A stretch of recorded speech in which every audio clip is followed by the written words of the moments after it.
Hi there. I am out enjoying this amazing sunshine. I hope it's a beautiful day where you are, because I couldn't resist it. So I want to talk today about love. In an interesting way, really, I want to talk about the disguises of love. If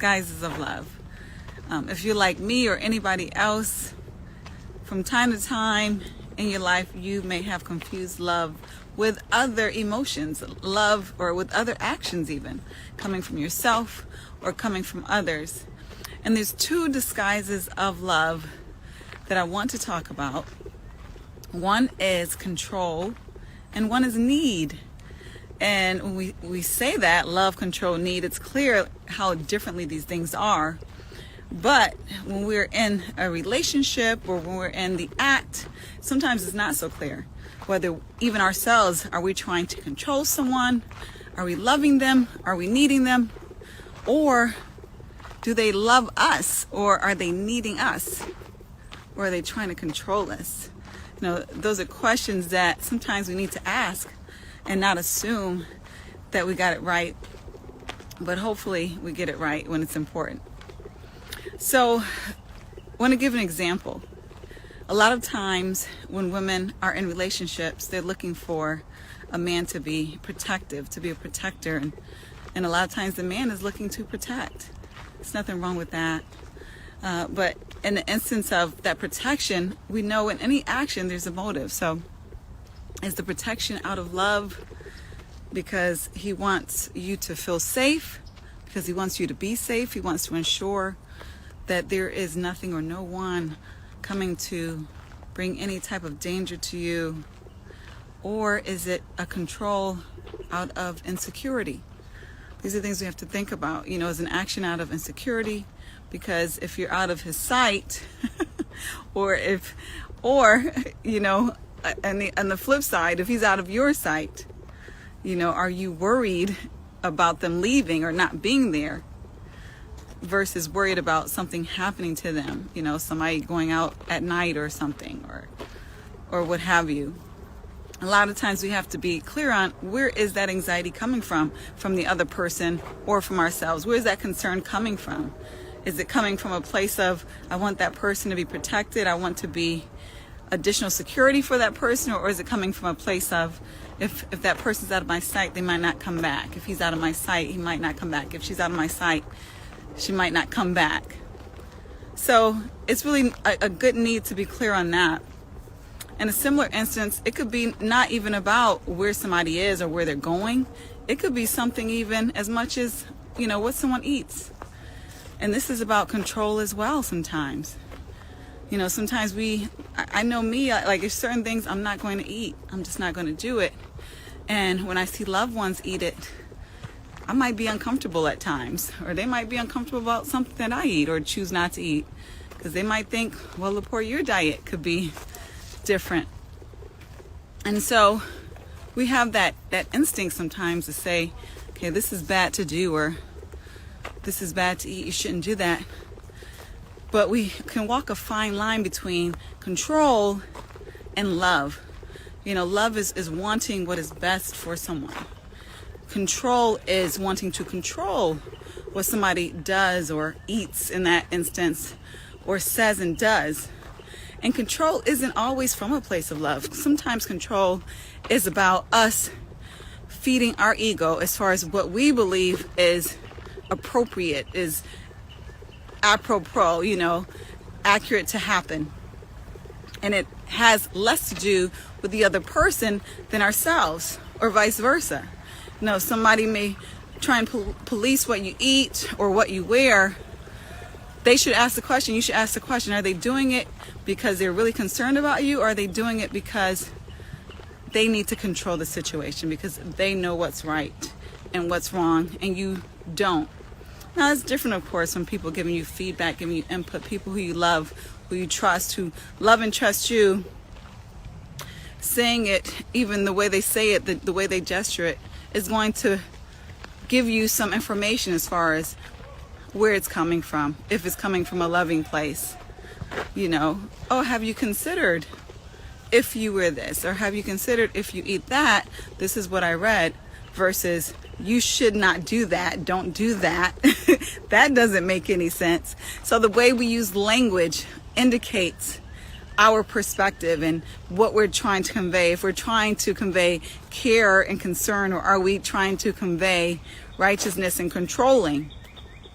All of that obviously is an input to our language, because communication, as we all know, is 65% nonverbal. So it's only that 35% which is about what we're actually saying. And so we can read regarding what people's motives are by those other aspects of communication beyond what they're saying.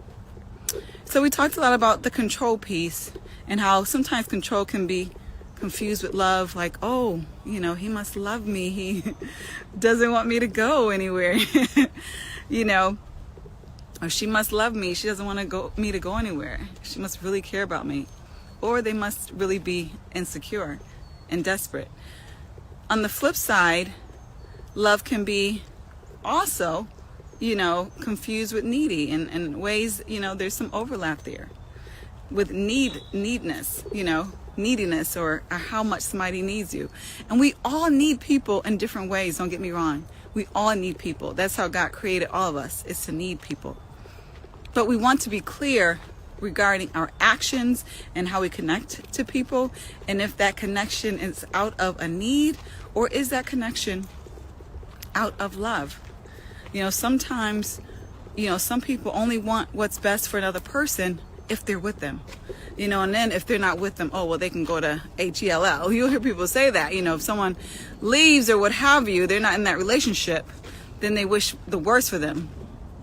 That's not love. So love, if it's real love, it shouldn't be based upon you're with a person and that's when you want what is best for them, or because they're doing what you want them to do, that is when, you want what's best for them. And if they're not in agreement with you, or if they are choosing, to not be there, then you want what's worse. That's not love. Sometimes we need people, sometimes we need the company, sometimes we need aspects of their personality that we may not have. They might bring out something in us that we can't bring out. There's different things that people want. Some people, it's as superficial as cooking. Someone needs someone to cook for them, or needs someone to be the assertive one for them, or needs someone to financially provide. There's all different types of needs that we have. And sometimes people are attached based upon those reasonings that are based upon need. Whereas love is more about what is best for that person, and how are you going to look into the best interest of that person, even if it's different from your own best interest. That's what love looks like.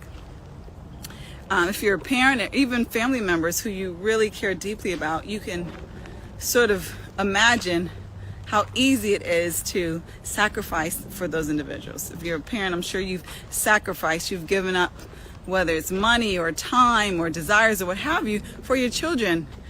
And we don't even think about it, because that's how deep the love is, because their joy gives us joy. So that is what love looks like, but when it's a situation, whereas we really are relying on someone, needing someone in multiple ways, it's harder to now differentiate where does the love end and the need begin, and a lot of times they go together. But if it's a relationship that is largely driven based upon need and less about love, then that's where the challenge comes in, and that's where it gets very risky.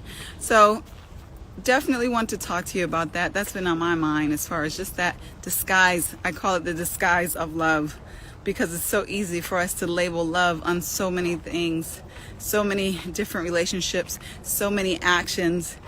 It's easy for us to hide behind that label of love, or even to be confused about that label of love.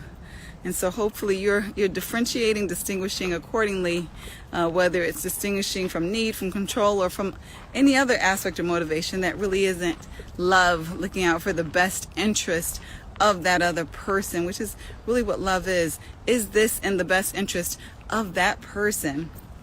And of course, there's that element we're not even going to get into of respect, because sometimes we can say, yes, it's in the best interest of the person from our perspective, but do we respect them to make their own decision? So hope you have a great one.